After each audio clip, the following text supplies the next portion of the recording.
Apa-apa yang memang bisa kita ubah, ubahlah dengan sepenuh hati. Tapi apa-apa yang tidak bisa kita ubah, terimalah dengan ridha, terimalah dengan sepenuh hati. Jangan nunggu apapun teman-teman. Yang bikin tersiksa tuh kalau kita suka nunggu. Nunggu ini, nunggu itu, sibuk dengan apa-apa yang belum terjadi. Atau menyesali apa-apa yang sudah terjadi. Akhirnya kita nggak mindful menjalani hidup. Setiap saat dalam hidup kita, itu terjadi hanya satu kali. Kalau kamu di sore hari, jangan nunggu pagi. Kalau kamu di pagi hari, jangan nunggu sore. Ambillah kesempatan di saat kamu masih sehat, sebelum kamu sakit. Dan ambillah kesempatan di saat kamu masih hidup sebelum kamu mati. Inner Game. Bismillahirrahmanirrahim. Assalamualaikum warahmatullahi wabarakatuh. Teman-teman sekalian, welcome back. Selamat datang kembali dalam seri video Inner Game. Sebuah tema besar yang mengupas tentang ruang dalam diri.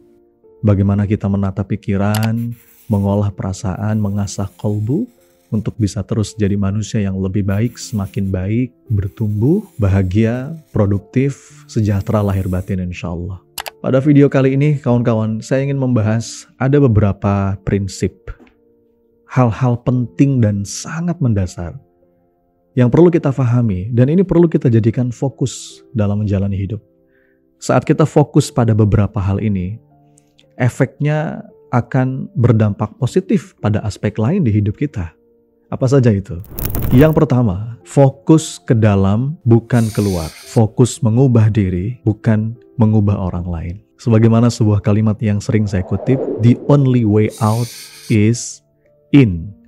Jadi satu-satunya jalan keluar atas masalah hidup kita, mungkin ruwetnya finansial kita, masalah rumah tangga, masalah sakit fisik, bahkan kesumpekan hidup dalam banyak hal, atau apapun itu, kata guru saya, satu-satunya jalan keluar adalah kita perlu masuk dulu ke dalam.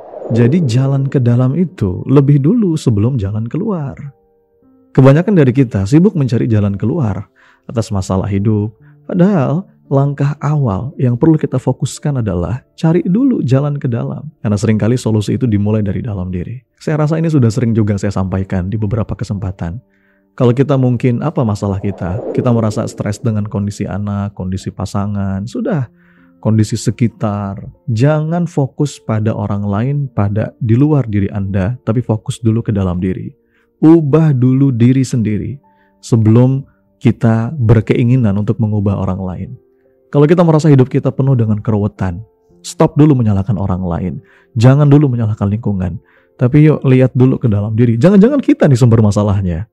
Karena saat kita fokus, bekerja untuk membereskan diri, kita akan lihat Bapak Ibu, nanti dampak perubahan itu juga bisa kita rasakan pada apa-apa yang di luar diri kita.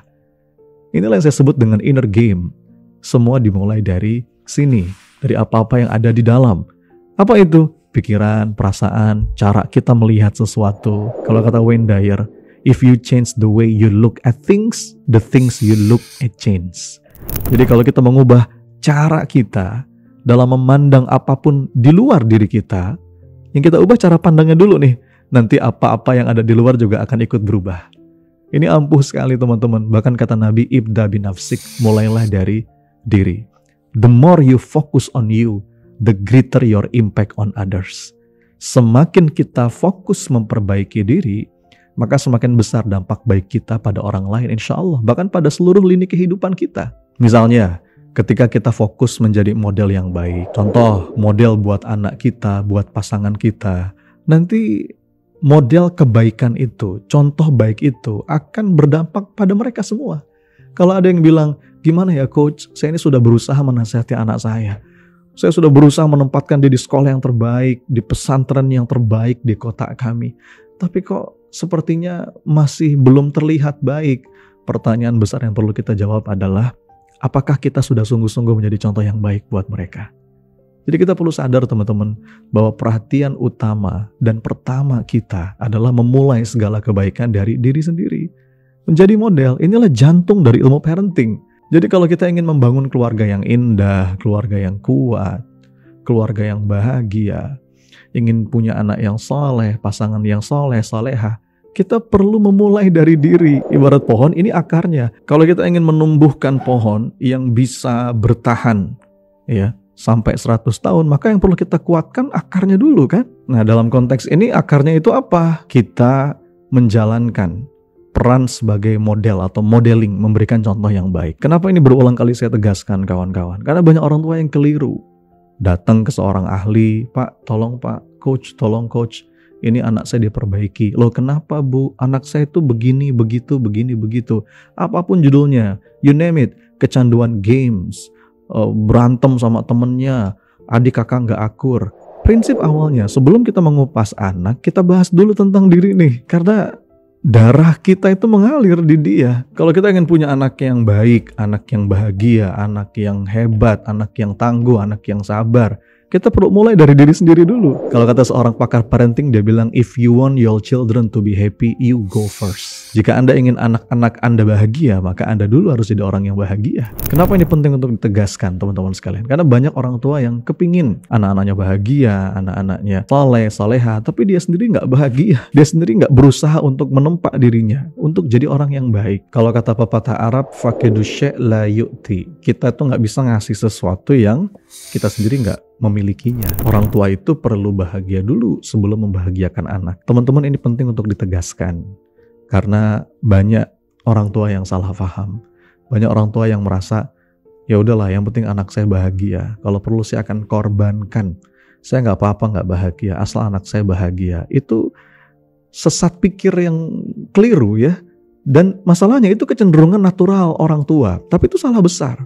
Kita akan susah sekali membahagiakan anak kalau kitanya sendiri juga nggak bahagia. Kita akan susah sekali menanamkan nilai-nilai positif kepada anak kalau kitanya sendiri dipenuhi dengan negativity. Analoginya kayak begini teman-teman sekalian. Kalau kita naik pesawat, sebelum take off itu pasti kru pesawat pramugari memberikan safety demo, betul ya? Ada satu info, para penumpang sekalian, jika ada keadaan darurat dan selang oksigen itu turun, maka siapa yang perlu memakainya terlebih dahulu? Diri sendiri dulu kan, sebelum menyelamatkan atau menolong yang lain. Terutama bagi orang tua yang bawa anak, sebelum menyelamatkan anak, pakai dulu buat diri sendiri. Kenapa itu perlu terus diingatkan? Karena orang tua itu punya kecenderungan ingin mendahulukan anak, padahal itu fatal. Saat kita mendahulukan keselamatan anak, gitu ya. Dan kalau terjadi sesuatu yang tidak diinginkan, itu dua-duanya bisa nggak selamat. Tapi kalau kita dulu pastikan mengenakan masker oksigen itu, baru kita bisa bantu orang lain, kita selamat, anak jadi selamat. Jadi kita tuh nggak bisa punya filosofi hidup, nggak apa-apalah saya begini, yang penting anak saya begitu. Nggak bisa. Semua dimulai dari diri. Ibda bin nafsik. Jadi saya nggak tahu apapun masalah Anda ya dalam konteks parenting, mungkin masalah anak Anda yang tadi kecanduan games, mungkin akses pornografi dan beberapa hal yang lain, sudah nggak perlu khawatir dulu dengan masalah anak Anda. Yang perlu kita khawatirkan pertama kali adalah diri Anda, diri kita nih. Itulah kenapa teman-teman sekalian, guru saya berpesan, sebetulnya kita nggak perlu terlalu khawatir dengan kenakalan remaja. Tapi kalaupun ada yang perlu kita khawatirkan adalah kenakalan orang tua. Karena kalau orang tua yang nakal itu potensi rusaknya luar biasa besar. Orang tua itu kalau nakal, seandainya dia pejabat, itu bisa merusak satu negara. Kalau dia koruptor, bisa merusak satu negara, bisa merusak generasi. Jadi mari kita mulai segala kesalehan itu dari diri. Saat kita fokus menjadi model yang baik, contoh buat anak misalnya tadi ya, maka semuanya akan ikut baik, insya Allah biidznillah. Kalau ada yang bilang begini, tapi saya udah sering nasihatin anak, nggak pernah didengar. Boleh jadi bukan nasihatnya yang kurang, tapi contoh baiknya yang kurang. Itulah kenapa guru saya mengatakan, kalau ada 3 hal yang paling penting, jika kita ingin punya anak yang baik dalam konteks ini ya, maka 3 itu adalah first is example, second is example, third is example. Berikan contoh yang baik. Jadi kalau ada satu rahasia untuk punya anak yang baik, rahasia itu adalah diri kita sendiri nih. Terlebih dahulu sebagai orang tua, mesti sungguh-sungguh untuk jadi orang yang baik.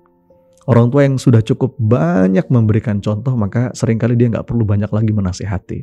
Jadi kalau sampai kita merasa, kok nasihat kita nih nggak didengar, nggak diikutin, bisa jadi karena contohnya yang kurang. Jangan takut anak-anak kita tidak mendengarkan kita, tapi takutlah dia selalu mengamati kelakuan dan perilaku kita. Karena kalau apa yang kita contohkan berbeda dengan apa yang kita ceramahkan, dia akan cenderung mengikuti apa yang kita lakukan.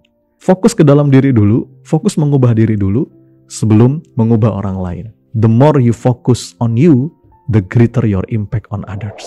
Itu fokus pertama teman-teman. Dan ini bukan hanya berlaku di rumah, tapi juga di kantor, di organisasi, dalam keseharian kita. Mari kita mulai dengan diri sendiri. Bahkan di antara tanda kematangan spiritual seseorang itu ketika tidak lagi sibuk mengubah orang lain, namun fokus mengubah diri sendiri. Jadi orang yang matang secara spiritual itu teman-teman, dia paham bahwa perhatian pertama dan utamanya adalah diri sendiri dulu. Oh, saya ini masih lemah, saya ini masih banyak kurang, saya ini masih butuh perbaikan. Nah, ini menunjukkan orang itu sadar dan matang secara spiritual. Karena ada orang yang sebaliknya, sibuk selalu nembak keluar, menghakimi orang. Orang itu ilmunya kurang, orang itu emang belum sadar-sadar, orang itu masih duniawi terus pikirannya, orang itu masih ambisius, terus saja menyoroti orang lain. Nah, ini sebetulnya tanda itu belum matang secara spiritual. Berapa banyak di antara kita yang terlalu sibuk nembak orang lain? Ini perlu kita jadikan bahan renungan teman-teman. Kita fokus pada diri dulu. Wah, aku ini sudah bertanggung jawab atau belum? Aku ini sudah sadar diri atau belum? Aku ini sudah sabar atau belum? Apakah aku siap menerima proses atau tidak? Dan lain sebagainya. Orang yang lebih sibuk fokus pada dirinya itu menunjukkan kematangan spiritualnya. Lalu apakah menasihati orang di sekitar kita itu tidak penting? Penting dong. Tapi kita perlu paham, tugas pertama dan utama kita itu adalah membereskan diri. Jangan sampai kita sibuk punya keinginan mengubah orang lain, tapi kita lupa berproses terus untuk memperbaiki dan mengubah diri. Teman-teman, itu fokus yang pertama. Yang kedua sekarang, fokuslah pada apa-apa yang ada dalam kendali kita dan apa yang bisa kita ubah. Things you can change, change them fully. Things you cannot change, accept them fully. Anything is insanity. Ini kalimat yang dalam banget. Apa-apa yang memang bisa kita ubah, ubahlah dengan sepenuh hati. Tapi apa-apa yang tidak bisa kita ubah, terimalah dengan ridha, terimalah dengan sepenuh hati. Kalau kita melakukan selain dua hal tadi, maka siap-siap kita akan stres luar biasa. Anything is insanity. Saya rasa ini sering saya sampaikan ya di beberapa kesempatan, di kelas-kelas saya, di buku-buku yang saya tulis, betapa pentingnya kita untuk bijak dan memetakan dikotomi kendali. Kalau memang itu bisa kita ubah, ya ubah. Makanya ada orang salah kaprah bilang gini teman-teman. Ada sebuah kalimat ya, kalau kamu mencintaiku, mestinya kamu menerima aku apa adanya. Pernah nggak dengar? Sebentar, nanti dulu. Itu betul, tapi itu resep buat orang yang sedang mencintai. Kalau kita punya istri, kok sepertinya banyak kekurangan, kita punya suami, ya kita terima. Tapi itu tidak untuk menjadi alasan kita meminta orang lain menerima kita apa adanya. Karena kita harus lihat dulu nih, apa adanya itu sesuatu yang bisa diubah atau tidak. Mohon maaf, misalkan apa? Berat badan. Nah, berat badan itu nggak harus diterima apa adanya. Kenapa? Karena itu sesuatu yang bisa kita ubah. Kecuali bahwa, oh saya terlahir sebagai orang Jawa, sebagai orang Sunda, saya bukan orang bule, saya lahir dari orang tua saya bukan anaknya Bill Gates misalnya. Itu nggak bisa kita ubah. Nah, itu terima apa adanya dalam hal itu. Warna kulit saya seperti ini, saya mungkin nggak secantik atau nggak seganteng artis. Itu perlu diterima apa adanya. Kenapa? Karena itu memang sesuatu yang nggak bisa kita ubah. Tapi kalau misalkan, oh saya ini overweight, lalu saya minta pasangan saya terima aku apa adanya, itu kurang tepat. Kenapa? Karena persoalan itu bisa kita ubah. Saya bisa ubah, Anda bisa ubah. Bahkan sifat dan karakter yang cenderung negatif pun bisa kita upayakan untuk diubah. Kalau kita sebagai yang mencintai, nah gunakan prinsip itu. Cintailah tanpa syarat. Membuat orang merasa dicintai tanpa syarat. Tapi kalau kita yang sedang dicintai, jangan menuntut orang untuk mencintai kita apa adanya. Kalau itu masih bisa kita ubah, ya ubah. Kenapa? Termasuk things you can change. Change them fully. Anda lihat ini, Bapak Ibu. Ini bisa diubah nggak? Sesuatu itu bisa diubah apa enggak? Kalau bisa, ubah dengan sepenuh hati. Sebaliknya, kalau itu memang tidak bisa kita ubah, terimalah dengan ridha sepenuh hati. Misalnya apa? Masa lalu, trauma yang pernah kita alami, kesalahan-kesalahan yang sudah terjadi. Itu sudah berlalu tuh, gak bisa kita ubah. Kita ambil pelajarannya, tapi gak perlu kita ratapi. Terima dengan ridha, semua ini ada hikmahnya, dan semua pasti baik pada akhirnya. Things you cannot change, accept them fully. But things you can change, change them fully. Yang bisa diubah, ubah. Ini kalau kita bolak-balik, kita bisa stres, teman-teman. Sudah tahu itu masa lalu, tapi dipikirin terus, diseselin terus, akhirnya diungkit terus. Kita berusaha mengubah apa-apa yang sudah gak bisa diubah. Sementara apa yang bisa kita ubah, malah kita biarkan dan kita gak apa-ngapain. Nah ini masalah. Kalau kita tidak memahami ini, kita bisa terjebak pada kegilaan ya. Anything is insanity.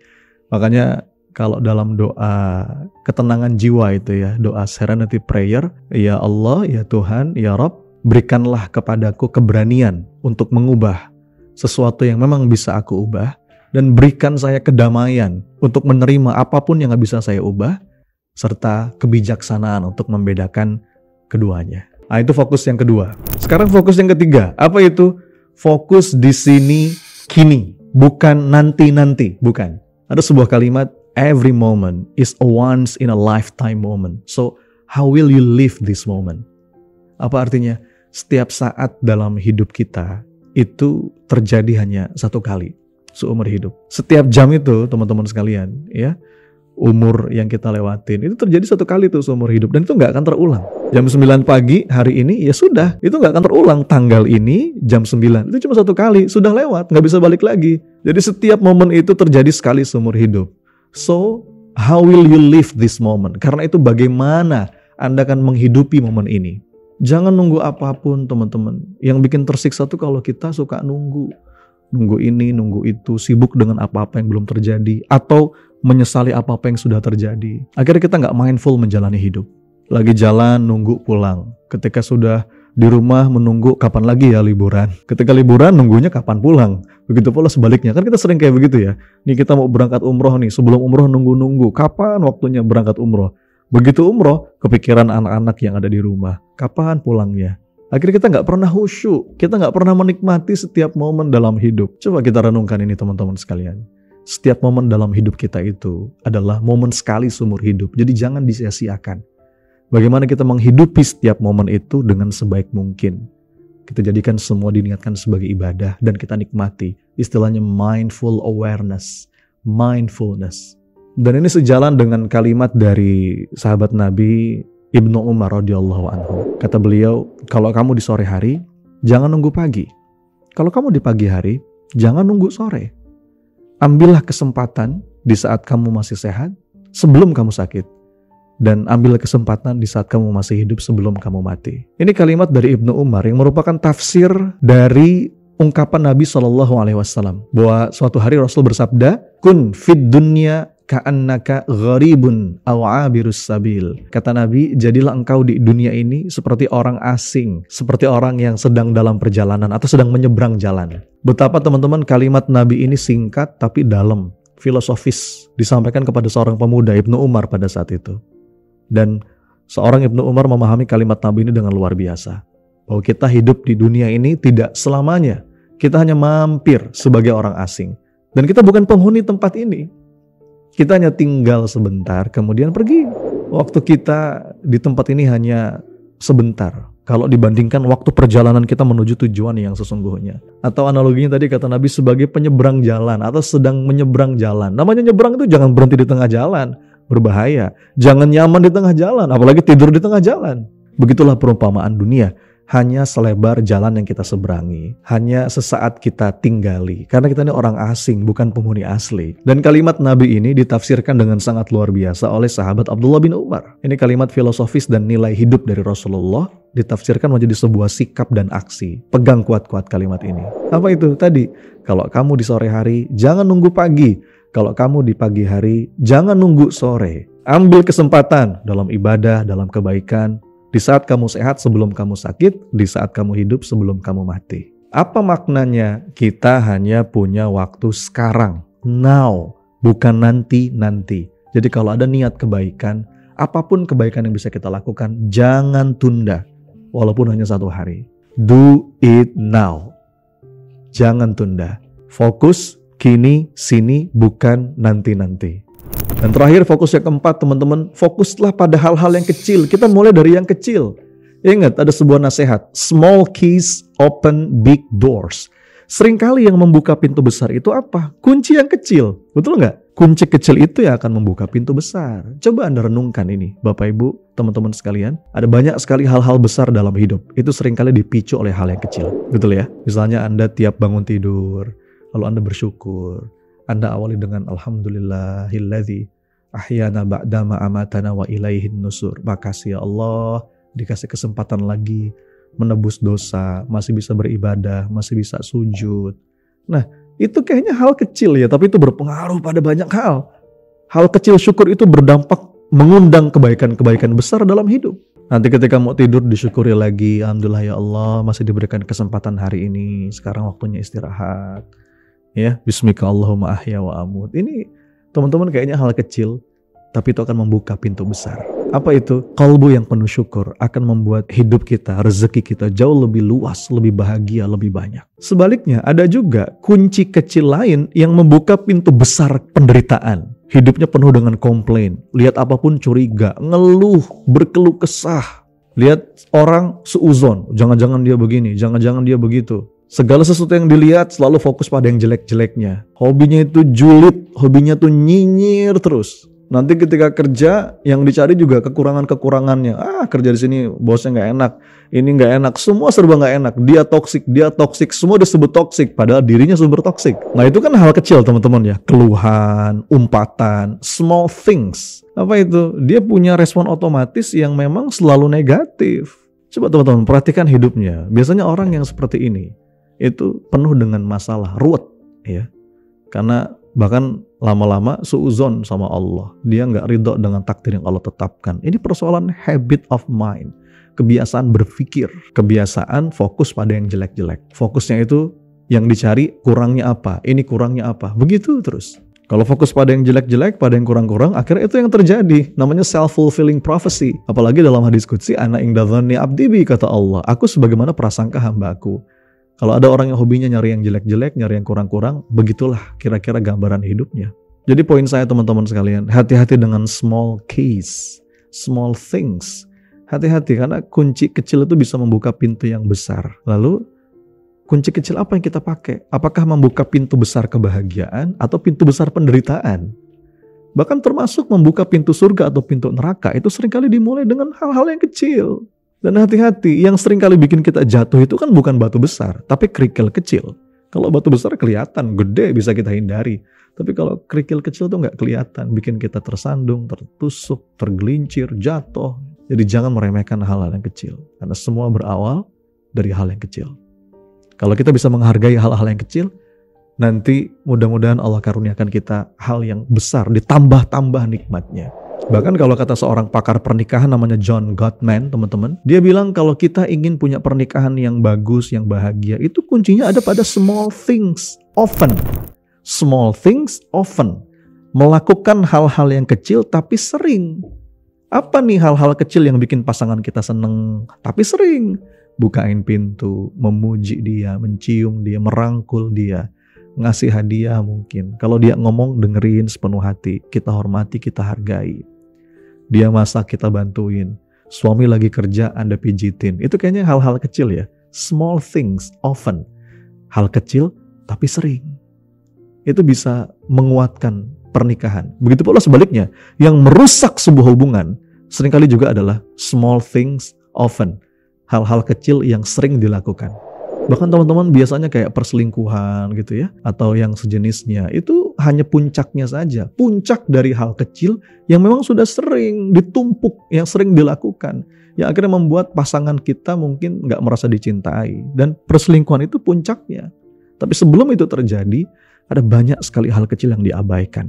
Diajak ngomong, kita cenderung nggak nanggepin. Apalagi, gitu aja pakai dia ceritain. Akhirnya dia merasa nggak didengar.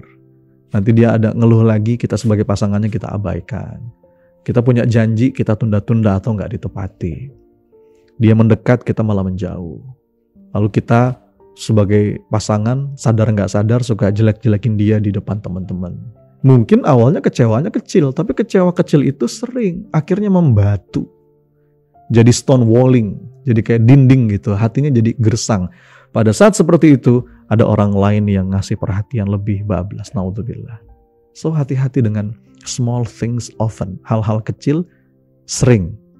Karena yang bisa membuat hubungan itu bahagia atau rusak, itu seringkali hal yang kecil. Yang bikin perkawinan itu kayak surga, sakinah, mawaddah, rahmah, itu seringkali hal yang kecil. Yang dilakukan konsisten. Begitu pula yang membuat perkawinan seperti perkawinan neraka, itu juga hal yang kecil. Bahkan kata Nabi, di antara amal yang dicintai Allah itu hal yang kecil, dawam. Ya. Yang dawam meskipun kecil, meskipun sedikit. Jadi konsistensi terhadap kebaikan-kebaikan yang kecil itu perlu menjadi fokus hidup kita. Mudah-mudahan teman-teman 4 fokus ini ada manfaatnya dan menginspirasi, menggugah diri, mencerahkan dengan izin Allah. Kita akan bahas beberapa tema yang lain masih seputar inner game di video selanjutnya. Barakallahu fikum. Inner game.